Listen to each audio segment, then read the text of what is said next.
And now at 5, could the stepfather of a 12-year-old little girl from Enfield be charged with killing her? A newly released warrant shows police believe evidence of a murder could be inside their home. Your chief investigative reporter Sam Smink is joining us now to explain. Sam.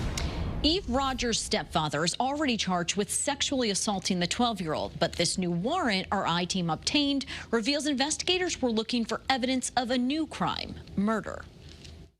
We asked retired Hartford Chief of Detectives Brian Foley if that new detail means Federline could be charged with murder.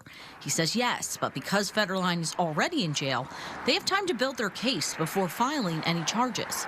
Police filed a search warrant immediately after Eve was found dead in her home. During their search, police say they found pages from a journal titled My Safety Plan and another titled Mood Disorder Questionnaire.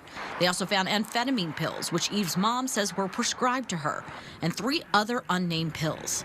Just this week, Eyewitness News was there as police returned to the home to serve 2 more warrants. Those warrants are sealed. The I-team asked Foley why that may be. Sensitivity of the issues therein, privacy, ages of people involved, and sometimes the prevention of destruction of evidence as well. Eve Rogers' cause and manner of death are still being investigated. We will have much more from the warrant coming up at 6. Your chief investigative reporter Sam Smink, Channel 3 Eyewitness News. Sam, thank you.